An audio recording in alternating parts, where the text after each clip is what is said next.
Welcome to this series of mid term exams preparation. ये mid term exams की preparation series की video है। Complete series इस channel के ऊपर अपलोड की जा रही है और आज की वीडियो के अंदर आपको MGT 301 के मिड टर्म एग्ज़ाम्स की प्रिपरेशन के लिए इंपॉर्टेंट पॉइंट्स करवाए जा रहे हैं और ये इंपॉर्टेंट पॉइंट्स न्यू सिलेबस के मुताबिक हैं। तो शुरू करते हैं आज के इस ट्यूटोरियल को।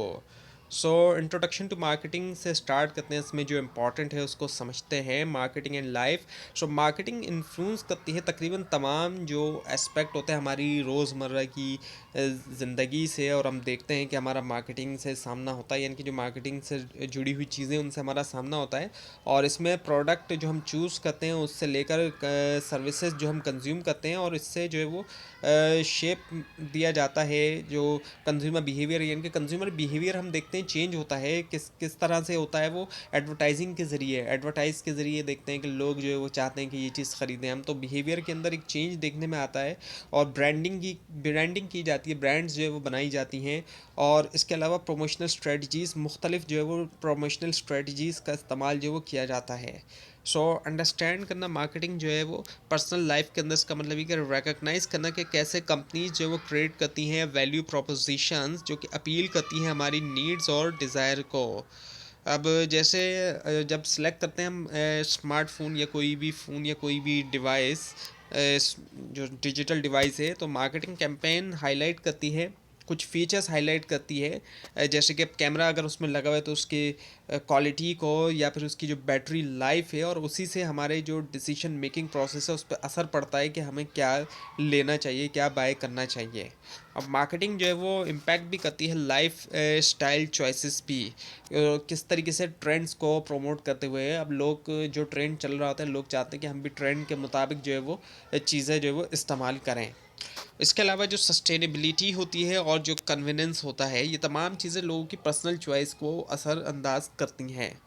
एनालाइज करते हुए इंट्रैक्शन को इंडिविजुअल जो है वो बन सकते हैं ज़्यादा इन्फॉर्म कंज्यूमर, ज़्यादा बेहतर जो है वो कंज्यूमर बन सकते हैं। ना सिर्फ ये कि वो मार्केटिंग अच्छी तरह कर सकते हैं, बल्कि वो अच्छे कंज्यूमर भी बन सकते हैं कि कौन सी चीज़ बेटर है उनके लिए, एक तो उसको, और अप्रिशिएट कर सकते हैं जो स्ट्रेटेजिक एफर्ट है जो कि बिजनेसेस की तरफ से होती है ताकि कनेक्ट हो वो अपनी टारगेट ऑडियंस के साथ। Now what is marketing. अब मार्केटिंग है क्या? नॉर्मली तौर पे लोग समझते हैं कि मार्केटिंग जो है वो सेल करना है, चीज़ों को बेचना है, जबकि मार्केटिंग जो है वो उसमें बहुत सारी चीज़ें आ जाती हैं। सेलिंग तो सिर्फ एक हिस्सा हो सकता है मार्केटिंग का। मार्केटिंग है क्या? Marketing involve creating, communicating, delivering and exchanging value driven offering to consumers and society। Marketing में क्या है, एक ऐसा प्रोसेस होता है जिसके ज़रिए बनाया जाता है, कम्युनिकेट किया जाता है, डिलीवर किया जाता है, एक्सचेंज किया जाता है ऑफरिंग्स के अंदर प्रोडक्ट वगैरह आ जाती है जिनकी वैल्यू होती है कस्टमर्स के लिए, क्लाइंट्स के लिए, पार्टनर्स के लिए और सोसाइटी के लिए भी। सिंपल अल्फाज में हम कहें तो ये कि इसमें वो तमाम एक्टिविटीज़ शामिल होती हैं जिनका एम ये कि सेटिस्फाई किया जाए, आइडेंटिफाई किया जाए और सेटिस्फाई किया जाए कस्टमर की नीड्स को, वो भी प्रॉफिट के साथ। यानी कि कस्टमर की नीड को आइडेंटिफाई करें और उसको सेटिस्फाई करें, वो भी प्रॉफिट अर्न करते हुए, यही मार्केटिंग है। और मार्केटिंग तब से शुरू हो जाती है जब प्रोडक्ट बनती भी नहीं है, मार्केट रिसर्च की जाती है, तो वहीं से मार्केटिंग की शुरुआत हो जाती है, जबकि सेलिंग तो कितनी एंड में जाके आती है। मार्केटिंग जो है वो सिर्फ सेलिंग तक लिमिटेड नहीं है, जैसा कि आपको बताया गया, और इसके अंदर रिसर्च आ गई, सेगमेंटेशन आ गई। रिसर्च की जाती है, मार्केट रिसर्च, सेगमेंट बनाया जाता है कि हमने इस जो है वो मार्केट को, इस सेगमेंट को हमने टारगेट करना है। फिर टारगेटिंग की जाती है, सेगमेंट बनाने के बाद फिर टारगेटिंग करते हैं कि हमने ये टारगेट करना है। पोजीशनिंग की जाती है, एक इमेज बिल्ड की जाती है कस्टमर के माइंड के अंदर, रिलेशनशिप बिल्डिंग की जाती है। उसका पर्पस ये होता है कि जनरेट किया जाए डिमांड और फोस्टर किया जाए कस्टमर लॉयल्टी, कस्टमर ऐसा लॉयल हो जाए कि वो बार बार जो है वो वही प्रोडक्ट ख़रीदे। आप देखते हैं कि लोग जो है वो बहुत ज़्यादा लॉयल हो जाते हैं ब्रांड्स के साथ, वो कहते हैं कि हमने इसी ब्रांड की प्रोडक्ट ख़रीदनी है, तो वो लॉयल्टी जो है, ये सारी चीज़ें भी मार्केटिंग के अंदर आती है। सिर्फ सेलिंग ही अगर करना है तो सेलिंग के अंदर लॉयल्टी वगैरह ज़रूरी नहीं है कि शामिल हो। मॉडर्न मार्केटिंग के अंदर हम ये और भी चीज़ें देखते हैं कि जो आज की मॉडर्न मार्केटिंग है उसमें ना सिर्फ कस्टमर सेटिस्फेक्शन हमें दिखाई देता है, बल्कि कुछ और भी चीज़ें दिखाई देती हैं, जैसे कि डिजिटल प्लेटफॉर्म्स हमें दिखाई देते हैं। तो डिजिटल मार्केटिंग जो है वो आज के दौर में हम देखते हैं कि मॉडर्न जो है मार्केटिंग की एक फॉर्म हम देखते हैं, और उसके अंदर डिजिटल प्लेटफॉर्म्स का इस्तेमाल किया जाता है और डेटा एनालिटिक्स जो है वो किया जाता है। डेटा का इस्तेमाल आजकल मार्केटिंग के अंदर बहुत ज़्यादा जो है वो किया जा रहा है। इसके अलावा पर्सनलाइज स्ट्रेटजीज़ भी की जाती हैं ताकि कस्टमर की इंगेजमेंट को बढ़ाया जाए और मार्केटिंग की इफेक्टिवनेस को भी। सो अंडरस्टैंड करते हुए मार्केटिंग को एज अ हॉलिस्टिक डिसिप्लिन, एक ऐसा डिसिप्लिन जो हॉलिस्टिक है, इसमें कोई एक चीज़ शामिल नहीं है बल्कि एक पूरा का पूरा होल एक डिसिप्लिन है। और बिजनेसेस जो है फिर क्या कर सकते हैं, अलाइन कर सकते हैं उनके ऑपरेशन जो है कस्टमर की एक्सपेक्टेशंस और जो मार्केट डायनामिक्स हैं उनके मुताबिक। नाउ डिफाइनिंग मार्केटिंग, अब इसको थोड़ा और समझते हैं मार्केटिंग को, इससे जुड़ी हुई चीज़ें जो इंपॉर्टेंट है उसको। सो मार्केटिंग को डिफाइन जो है किया जा सकता है। Marketing can be defined as social and managerial process by which individual and organization obtain what they need and want through creating and exchanging value. So marketing को कुछ इस तरीके से भी डिफ़ाइन कर सकते हैं कि इसके अंदर होता क्या है कि ये ऐसा सोशल और मैनेजेरियल प्रोसेस है जिसके ज़रिए इंडिविजुअल और ऑर्गेनाइजेशन हासिल करते हैं जो वो उनको ज़रूरत होती है और जो वो चाहते हैं, किसके ज़रिए, नीड और वांट्स के ज़रिए, जो कुछ वो चाहते हैं और ज़रूरत होती है क्रिएट करने के ज़रिए और एक्सचेंज करने के लिए ज़रिए वैल्यूज़ को। और इस डेफिनेशन को अगर हम देखें तो यहाँ पर दो की एलिमेंट्स को एम्फोसाइज़ किया गया, वैल्यू क्रिएशन और एक्सचेंज। अब दो अहम चीज़ें समझने वाली हैं कि वैल्यू क्रिएशन और एक्सचेंज। वैल्यू क्रिएशन होना और एक्सचेंज का होना। वैल्यू क्रिएट की जा रही है, जब चीज़ें बनाई जा रही हैं वो वैल्यू क्रिएट की जा रही है, और एक्सचेंज की जा रही है, तबादला किया जा रहा है। सो मार्केटिंग में क्या है कि कंज्यूमर अंडरस्टैंड किया जाता है, कंज्यूमर के बिहेवियर को डिज़ाइन की जाती है वही प्रोडक्ट या सर्विस जो कि पूरा कर सके उसकी नीड को इफ़ेक्टिवली तौर पर, और कम्युनिकेट भी किया जाता है इफ़ेक्टिवली ताकि इनक्रेज किया जाए परचेज डिसीजन के वही चीज़ है, ये वही प्रोडक्ट है जो आपको रिक्वायर्ड है, जिससे आपकी प्रॉब्लम जो है वो हल होने वाली है। और मार्केटिंग जो है वो आर्ट और साइंस दोनों ही है, इसको हम दोनों ही कह सकते हैं, क्योंकि इसके अंदर क्रिएटिविटी भी चाहिए कैंपेन्स के लिए और एनालिटिकल स्किल्स भी रिक्वायर्ड होते हैं मार्केट रिसर्च के लिए। सो मार्केटिंग का फोकस लॉन्ग टर्म होता है अगर हम देखें, और जो कि शॉर्ट टर्म सेल्स गोल से आगे है। सेल्स वाले जो नॉर्मली लोग होते हैं उनका क्या होता है कि किसी भी तरह प्रोडक्ट हमने सेल करनी है, अपने टारगेट्स को पूरा करना है, उनका ये नहीं होता कि लॉन्ग टर्म रिलेशनशिप पे, बहुत ही कम अगर ऐसा हो तो हो, वो होता है कि किसी भी तरह वन टाइम सेल कर दें, बाकी लॉन्ग टर्म नहीं। जबकि मार्केटर्स का ये काम होता है लॉन्ग टर्म सोचना, लाइफ टाइम वैल्यू होती है बाकायदा कस्टमर की, कि पूरी ज़िंदगी भर वो कितना हमसे ख़रीदने वाला है सामान। ये तमाम चीज़ें मार्केटिंग में शामिल होती हैं। Now the core marketing concept, अब कुछ बुनियादी जो मार्केटिंग के कॉन्सेप्ट हैं जिसके अंदर वोकेबलरी कुछ इंपॉर्टेंट टर्म्स आ जाती हैं।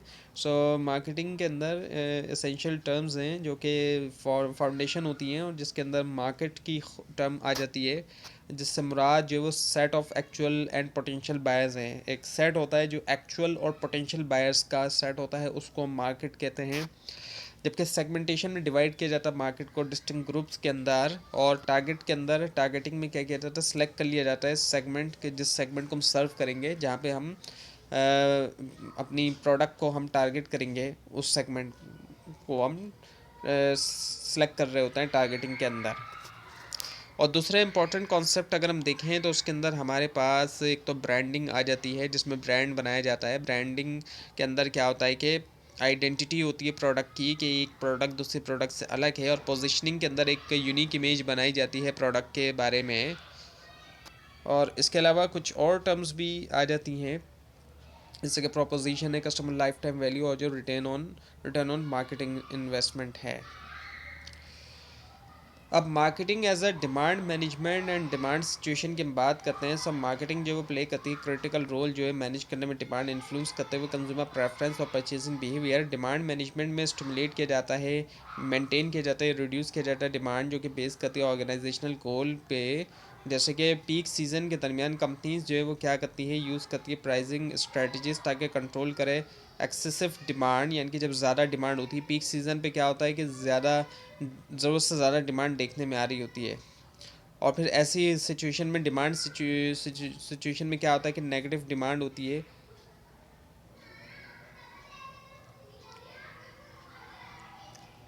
अच्छा, नेगेटिव डिमांड शामिल होती है डिमांड सिचुएशन में। ये जो है टाइप्स ऑफ डिमांड की बात हो रही है, कि जो टाइप्स ऑफ डिमांड सिचुएशंस इसमें हम देखें तो नेगेटिव डिमांड होती है जब कंज्यूमर्स डिसलाइक करते हैं प्रोडक्ट को, लाइक करने के बजाय उल्टा वो डिसलाइक कर देते हैं।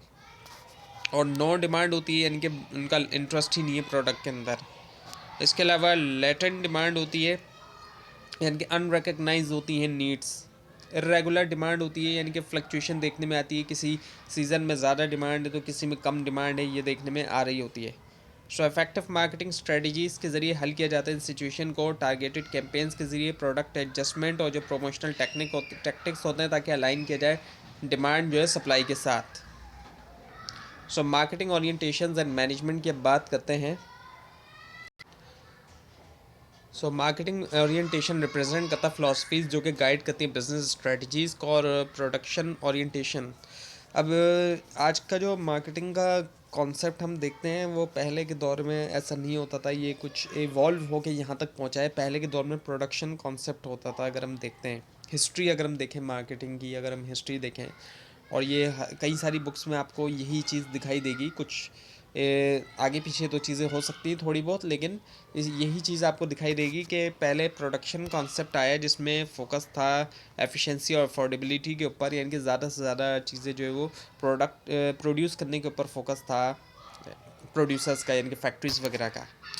और इसमें यह था कि फिर ज़्यादा से ज़्यादा चीज़ें बनाई जाएँ और अफोर्डेबिलिटी का ख्याल जो है वो रखा जाए। फिर प्रोडक्ट ओरिएंटेशन वाला कॉन्सेप्ट आया जहाँ पर क्वालिटी और इनोवेशन के ऊपर फोकस किया गया ताकि कंज्यूमर की डिमांड को पूरा किया जाए सुपीरियर प्रोडक्ट्स के लिए। अक्सर आप इस तरह की बात सुनते होंगे कि पहले के दौर की चीज़ें अच्छी होती थी, तो वो प्रोडक्ट्स असल में प्रोडक्ट कॉन्सेप्ट के ऊपर बेस करती थी, प्रोडक्ट ओरिएंटेशन के ऊपर बेस करती थी, जहाँ पर क्वालिटी और इनोवेशन के ऊपर फोकस था।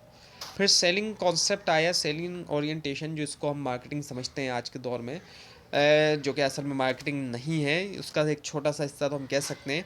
इसमें फिर एग्रेसिव प्रमोशन टैक्टिक्स के ऊपर फोकस आ गया। अब प्रोडक्ट से हट के सेलिंग पे आ गया कि अब फोकस जो है वो प्रोडक्ट पे नहीं है बल्कि सेलिंग पे है, कि जैसे भी प्रोडक्ट उसको बेचा जाए और टैक्टिक्स यूज़ किए जाए ताकि सेल्स वॉल्यूम को किसी भी तरह बढ़ाया जाए। और फिर देखते हैं कि हम मार्केटिंग का कॉन्सेप्ट आता है जब फोकस किया गया सेटिस्फाई करने के ऊपर कस्टमर नीड्स को। और फिर अब उससे भी आगे अगर हम चलें तो अब जो मार्केटिंग जा रही है, एक तरफ डिजिटल मार्केटिंग तो चल रही है, लेकिन दूसरी तरफ मार्केटिंग आज के दौर में जो मार्केटिंग का कॉन्सेप्ट जा रहा है वो जा रहा है सोसाइटल मार्केटिंग की तरफ, या फिर जो सोशल हम कह लें। उसमें ये कि ना सिर्फ कस्टमर की नीड्स को पूरा किया जाए बल्कि साथ में सोशल रिस्पॉन्सिबिलिटी का भी ख्याल रखा जाए। कोई ऐसा काम ना किया जाए जो सोसाइटी के लिए हार्मफुल हो। प्रॉफिट, कस्टमर को भी सेटिस्फाई करें, प्रॉफिट भी अर्न करें, साथ में सोसाइटी के लिए भी कुछ अच्छा ज़रूर किया जाए। Now the defining marketing management. Marketing management में हम देखें तो प्लानिंग, ऑर्गेनाइजिंग, इम्प्लीमेंटिंग और कंट्रोलिंग करना होता है मार्केटिंग एक्टिविटीज़ का, ताकि अचीव किया जाए ऑर्गेनाइजेशनल ऑब्जेक्टिव्स को अचीव किया जाए। और इसमें क्या होता है कि एनालाइज करना मार्केट अपॉर्चुनिटीज़, डेवलप करना स्ट्रेटजीज़ और मॉनिटर करना परफॉर्मेंस। अब जो मार्केटिंग मैनेजर होते हैं ये कोऑर्डिनेट करते हैं प्रोडक्ट डेवलपमेंट, प्राइस सेट करते हैं, डिस्ट्रीब्यूट करते हैं और प्रमोट करते हैं, ताकि क्रिएट करें customer value. Effective marketing management में रिक्वायर होता है अडेप्टेबिलिटी, ताकि जो चेंज आ रहा है एनवायरनमेंट के अंदर। इसके अलावा जो इंटीग्रेशन है टेक्नोलॉजी का, और एक फोकस होता है कस्टमर रिलेशनशिप मैनेजमेंट में ताकि सस्टेन किया जाए competitive advantage. So now the customer relationships and value.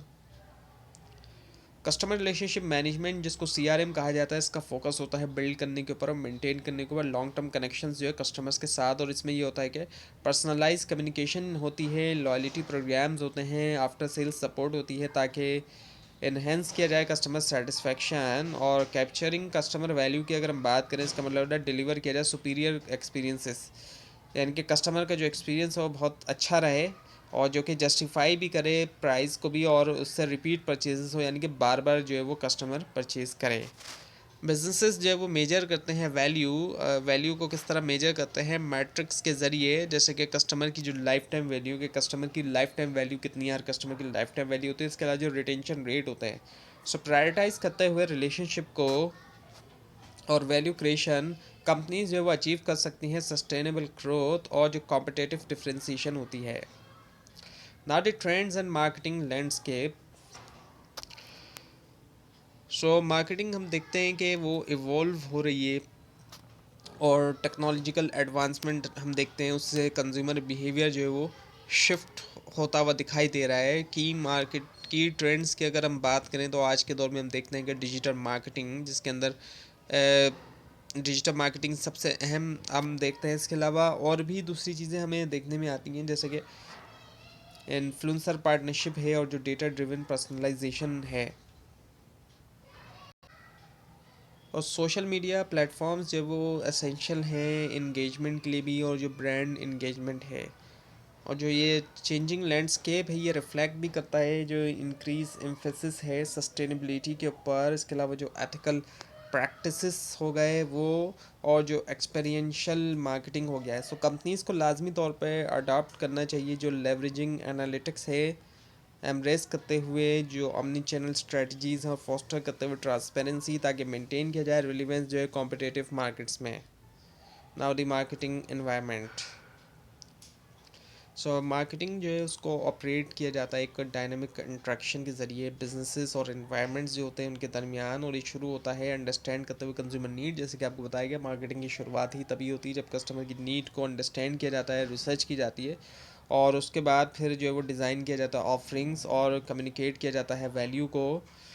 So marketing environment में इंटरनल फैक्टर्स और एक्सटर्नल इन्फ्लुएंस जैसे कि इकोनॉमिक कंडीशन, टेक्नोलॉजी और कल्चरल ट्रेंड्स आ जाते हैं, और बिजनेसेस को लाजमी तौर पर मॉनिटर करना चाहिए इन एलिमेंट्स को, ताकि वो एंटिसिपेट करें कि चेंजेस होने वाली है, और एडजस्ट करें स्ट्रेटजीज जो है उसी के मुताबिक। और एक प्रोएक्टिव अप्रोच इंश्योर करती है रेजिलेंस और कॉम्पिटिटिवनेस जो है वो फ्लक्चुएटिंग मार्केट के अंदर। सो माइक्रो इन्वायरमेंट और मैक्रो इन्वायरमेंट होता है। माइक्रो इन्वायरमेंट की हम बात करते हैं तो उसमें क्या होता है कि वो फोर्सेस शामिल होती हैं जो कि डायरेक्टली अफेक्ट कर रही होती है कंपनी की एबिलिटी को कि सर्व करें कस्टमर्स को। और वो फोर्सेस कौन कौन सी होती हैं, जैसे कि सप्लायर्स हो गए, इंटरमीडियरीज हो गए, कॉम्पिटिटर्स हो गए, और कस्टमर ख़ुद भी हो गए। और कुछ एक्टर्स होते हैं जैसे कि डिस्ट्रीब्यूटर्स और रिटेलर्स, एक क्रूशल रोल प्ले करते हैं डिलीवर होने में प्रोडक्ट जो है एफिशिएंटली। कॉम्पिटिटर्स जो है वो इन्फ्लुएंस कर रहे होते हैं प्राइसिंग और पोजीशनिंग स्ट्रेटजीज, जबकि कस्टमर्स डिक्टेट करते हैं डिमांड पैटर्न्स, क्योंकि डिमांड वहीं से आती है। सो अंडरस्टैंड करना इन एक्टर्स को एनेबल करता है बिजनेसेस को कि बिल्ड करें स्ट्रॉन्ग पार्टनरशिप, ऑप्टिमाइज करें सप्लाई चेन, और डेवलप करें competitive advantage. So public one and two and the macro environment. अब पब्लिक से मुराद वो ग्रुप होता है जिसका इंटरेस्ट भी होता है और या फिर इम्पैक्ट भी होता है कंपनी में, और कंपनी की एबिलिटी के अंदर के अचीव किया जाए ऑब्जेक्टिव। अब इसके अंदर हम देखें पब्लिक में तो मीडिया हो गया, मीडिया हाउसेस हम देखते हैं आज के दौर में बहुत कॉमन है, गवर्नमेंट हो गई, और कम्युनिटीज़ भी हो गई, जो लोकल कम्युनिटीज़ हैं वो।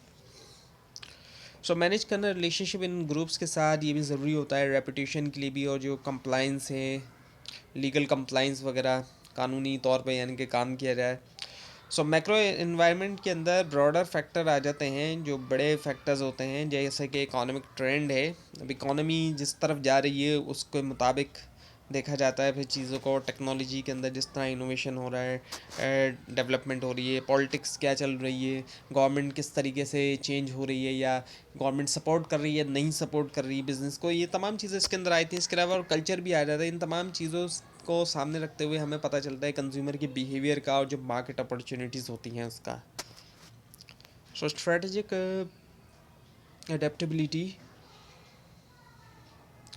सो बिजनेसेस को लाजमी तौर पर अडॉप्ट करना चाहिए फ्लेक्सिबल और फॉरवर्ड थिंकिंग स्ट्रेटजीज। ऐसी स्ट्रेटजीज ना हो कि जो एक जगह रुकी हुई हों, बल्कि फ्लेक्सिबल हों, ताकि चेंजिंग जो मैक्रो इन्वायरमेंट है उसमें वो थ्राइव कर सकें, अच्छी तरह वो चल सकें। तो ये था आज का लेसन। आपको इस बारे में कोई क्वेश्चन हो, खासतौर पर इसमें कोई मिस्टेक दिखाई दे, ज़रूर हाईलाइट कीजिए। इस पूरी सीरीज़ को देखने के लिए और मिड टर्म और फाइनल टर्म एग्जाम्स की प्रिपरेशन के लिए इस चैनल को सब्सक्राइब कीजिए, बेल आइकन के ऊपर क्लिक कीजिए। Thanks for watching this video and best of luck.